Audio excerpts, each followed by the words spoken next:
नमस्कार दोस्तों, दिव्य साहित्य संग्रह में आपका स्वागत है। आज हम बंग महिला, जिसका पूरा नाम है राजेंद्र बाला घोष, है ना, उनकी एक और कहानी चंद्रदेव से मेरी बातें, जो जीसी नेट शेट के सिलेबस में लगी हुई है, जिसे लेकर हम आज इसका अध्ययन करने वाले हैं, है ना। इस कहानी में क्या है, नायिका द्वारा चंद्रदेव को एक पत्र लिखा गया है, जिसमें क्या है, तत्कालीन व्यवस्था पर करारा व्यंग किया गया है। देखते हैं चंद्रदेव से मेरी बातें। भगवान चंद्रदेव, आपके कमलवत कमल चरणों में इस दासी का अनेक बार प्रणाम। आज मैं आपसे 2-4 बातें करने की इच्छा रखती हूँ। देखो, सुनो, अनसुनी मत करना, है ना। अपने बड़प्पन की ओर ध्यान देना। अच्छा कहती हूँ, सुनो। मैं सुनती हूँ आप इस आकाश मंडल में चिरकाल से वास करते हैं। क्या यह बात सत्य है? यदि सत्य है तो मैं अनुमान करती हूँ इस सृष्टि के साथ ही साथ अवश्य आपकी भी सृष्टि हुई होगी। तब तो आप ढेर दिन के पुराने बूढ़े कहे जा सकते हैं। यह क्यों? क्या आपका डिपार्टमेंट में ट्रांसफ़र होने का नियम नहीं है? क्या आपकी गवर्नमेंट पेंशन भी नहीं देती? बड़ी खेद की बात है। यदि आप हमारी न्यायशीलता गवर्नमेंट के किसी विभाग में नौकरी करते हुए होते तो अब तक आपकी कुछ पदोन्नति हो गई होती, और ऐसी पोस्ट पर रहकर भारत के कितने ही सुरम्य नगर, पर्वत, जंगल और झाड़ियों में भ्रमण करते। अंत में इस वृद्ध अवस्था में पेंशन प्राप्त कर काशी जैसे पुनीत और शांति धाम में बैठकर हरि नाम स्मरण करके अपने परलोक बनाते।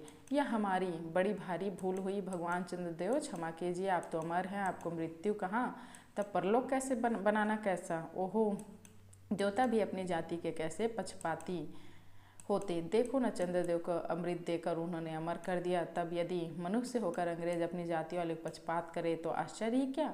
अच्छा, यदि आपको अंग्रेज जाति की सेवा करना स्वीकार हो तो एक एप्लीकेशन, है ना, निवेदन पत्र हमारी आधुनिक भारत प्रभु लॉर्ड कार्जन के पास भेज देवे। आशा है कि आप को आदरपूर्वक अवश्य आह्वान करेंगे, क्योंकि आप अधम भारतवासियों के भदभांति कृष्णांग हैं। कृष्णांग तो है ही नहीं, जो आपको अच्छी नौकरी देने में उनकी गौरांग जाति कुपित हो उठेगी। और फिर आप तो एक सुयोग्य, कार्यदक्ष, परिश्रमी, बहुदर्शी, कार्यकुशल और सरल स्वभाव महात्मा हैं। मैं विश्वास करती हूँ कि जब लॉर्ड कर्जन हमारे भारत के स्थायी भाग विधाता बनकर आवेंगे तब आपको किसी कमीशन का मेंबर नहीं तो किसी मिशन में भर्ती करके वे अवश्य ही भिजा देंगे, क्योंकि उनको कमीशन और मिशन दोनों ही अत्यंत प्रिय है। आपके चंद्रलोक में जो रीति और नीति सृष्टि के आदिकाल से प्रचलित थी वे ही अब भी, पर यहाँ तो इतना परिवर्तन हो गया है कि भूत और वर्तमान में आकाश पाताल का सा अंतर हो गया है। मैं अनुमान करती हूँ कि आपके नेत्रों की ज्योति भी कुछ अवश्य ही मंद पड़ गई होगी, क्योंकि आधुनिक भारत संतान लड़कपन से ही चश्मा धारण करने लगी है। इस कारण आप हमारे दीनहीन क्षीण प्रभु भारत को उतनी दूर से भलीमानती न देख सकते होंगे। अतएव आपसे सादर कहती हूँ कि एक बार कृपा कर भारत को देख तो जाइए। यद्यपि इस बात को जानती हूँ कि आपको इतना अवकाश कहाँ पर, 8वें दिन नहीं तो महीने में 1 दिन अर्थात अमावस्या को आपको छुट्टी अवश्य ही रहती होगी।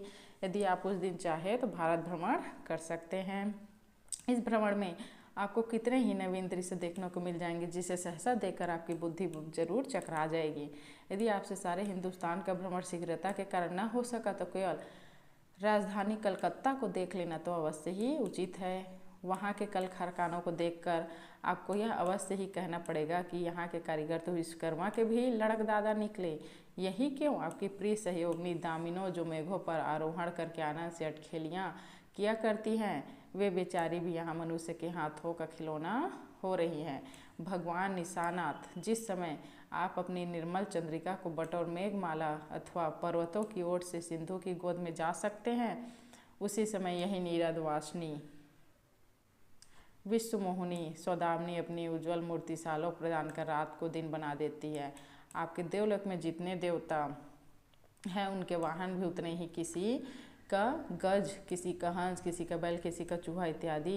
पर यहाँ तो सारा बोझ आपकी चपला और अग्निदेव के माथे मढ़ा गया है। क्या ब्राह्मण, क्या क्षत्रिय, क्या वैश्य, क्या शूद्र, क्या चंडाल, सभी के रथों का वाहन वही हो रही है। हमारे श्वेतांग महाप्रभुगढ़ को जहाँ पर कुछ कठिनाई का सामना आ पड़ा, झट उन्होंने इलेक्ट्रिसिटी, है ना, मतलब बिजली को लाभ पटका।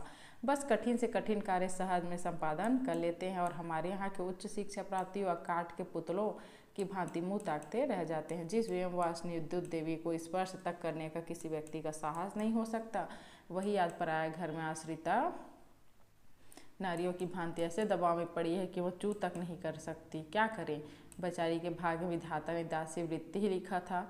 हरि भव त्रैलोक के पावनी सुरसरी के भी खोटे दिन आए हैं। वह भी अब स्थान स्थान में बंधनग्रस्त हो रही है। उसके वक्ष स्थल पर जहाँ जहाँ मोटे बृहदाकार खंभ गाड़ दिए गए हैं। कलकत्ता आदि को देखकर आपके देवराज सुरेंद्र भी कहेंगे कि हमारी अमरावती तो इसके आगे नीरी फीकी सी जान पड़ती है। वहाँ ईडन गार्डन तो परिजात परिशोभित नंदन कानन को भी मात दे रहा है। वहाँ के विश्वविद्यालय के विश्वश्रेष्ठ पंडितों की विश्वव्यापनी विद्या को देखकर, वीणा पाड़ी सरस्वती देखकर भी कहने लग जाएगी कि निसंदेह इन विद्या दिग्गजों की विद्या चमत्कारणी है।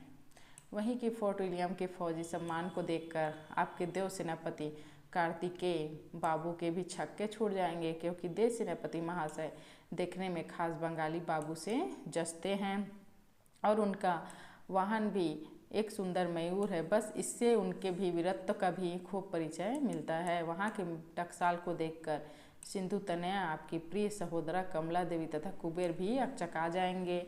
भगवान चंद्र इन्हीं सब विश्वमयोदा उत्पादक अपूर्व दृश्यों का अवलोकन करने के हेतु आपका सादर निमंत्रित तथा सविनय आहूत करती हूँ। संभव है कि यहाँ आने जाने से आपको अनेक लाभ भी हो। आप जो अनादिकाल से निज उज्ज्वल वपु में कलंक की कालिमा लेपन करके कलंकी शशांक सदर्श सलांछन आदि उपाधि मलाओं से भूषित हो रहे हैं, सिंधु तन्या होने पर भी जिस कालिमा को आप आज तक नहीं धो सके, वही आजन्म कलंक शायद यहाँ के विज्ञानविद पंडितों की चेष्टा से छूट जाए। जब बम्बई में स्वर्गीय महारानी विक्टोरिया देवी की प्रतिमूर्ति से काला दाग छुड़ाने में प्रोफेसर गज्जर महाशय फलीभूत हुए, तब क्या आपके मुख की कालिमा छुड़ाने में फलीभूत न होंगे? शायद आप पर यह बात भी अभी तक विदित नहीं हुई कि आप और आपके स्वामी सूर्य भगवान पर जब हमारे भूमंडल की छाया पड़ती है तभी आप लोगों पर ग्रहण लगता है। पर आपका तो अब तक वही पुराना विश्वास बना हुआ है कि जब कुटिल ग्रह राहु आपको निगल जाता है तभी ग्रहण होता है। पर ऐसा थोथा विश्वास करना आप लोगों की भारी भूल है। अतः हे देव, मैं विनय करती हूँ कि आप अपने हृदय से इस भ्रम को जड़ से उखाड़ कर फेंक दें। अब भारत में न तो आपको आपके और न आपके स्वामी भुवन भास्कर सूर्य महाशय के वंशधरों का साम्राज्य है और न भारत की सस्य श्यामला स्वर्ण प्रसूता मूर्ति ही है। अब तो आप लोगों के अज्ञात एक अन्य द्वीपवासी परम शक्तिमान गौरांग महाप्रभु इस विशाल भारतवर्ष का राज वैभव भोग रहे हैं। अब तक मैंने जिन बातों को वर्णन आपसे स्थूल रूप में किया, वह सब इन्हीं विद्या विशारद गौरांग प्रभुओं के कृपा कटाक्ष का परिणाम। यो तो यहाँ प्रतिवर्ष पदवी दान के समय कितने ही राज्य विहीन राजाओं की सृष्टि हुआ करती है, पर आपके वंशधारों में जो 2-4 राजा महाराजों नाम मात्र के हैं भी वे काट के पुत्रों की भांति हैं। जैसे उन्हें उनके रक्षक नचाते हैं वैसे ही वे नाचते हैं। वे इतनी भी जानकारी नहीं रखते कि उनके राज्य में क्या हो रहा है, उनकी प्रजा दुखी है या सुखी। यदि आप कभी भारत भ्रमण करने को आए हो तो अपने फैमिली डॉक्टर धन्वंतरी महाशय को और देवताओं के चीफ जस्टिस चित्रगुप्त जी को साथ अवश्य लेते आएँ। आशा है कि धन्वंतरी महाशय यहाँ के डॉक्टरों के सन्निकट चिकित्सा संबंधी बहुत कुछ शिक्षा का लाभ कर सकेंगे। यदि प्लेग महाराज ईश्वर न करें आपके चंद्रलोक के देवलोक में घुस पड़े, वहाँ से उनको निकालना कुछ सहज बात न होगी। यही जब चिकित्सा शास्त्र के बड़े बड़े पारदर्शी उन पर विजय नहीं पा सकते, तब वहाँ आपके देवलोक में जड़ी बूटियों के प्रयोग से क्या होगा। यहाँ के इंडियन पिनल कोड की धाराओं को देखकर चित्रगुप्त महाराज अपने यहाँ की दंड विधि को बहुत से कुछ सुधार सकते हैं, और यदि बोझ न हो तो यहाँ से 2-4 टाइपराइटर भी खरीद ले जाएं। जब प्लेग महाराज के अपार अनुग्रह से उनके ऑफिस में कार्य की अधिकता हुए, तब उससे उनके राइटर्स, बिल्डिंग के राइटर्स के काम बहुत सी सुविधा और सहायता पहुँचेंगे। वे लोग 2 दिन का काम 2 घंटे में कर डालेंगे। अच्छा, अब मैं आपसे विदाई होती हूँ। मैंने तो आपसे इतनी बातें कही, पर खेद है आपने उनके अनुकूल या प्रतिकूल एक बात का भी उत्तर न दिया, परंतु आपके इस मौन अवलंबन को मैं स्वीकार कर सूचक समझती हूँ। अच्छा, तो मेरी प्रार्थना को कबूल करके एक दफ़ा यहाँ आइएगा ज़रूर, है ना। बंग महिला राजेंद्र बालक घोष, सरस्वती पत्रिका 1904 में यह कहानी लिखा गया था, है ना। यहीं क्या इस कहानी का अंत होता है।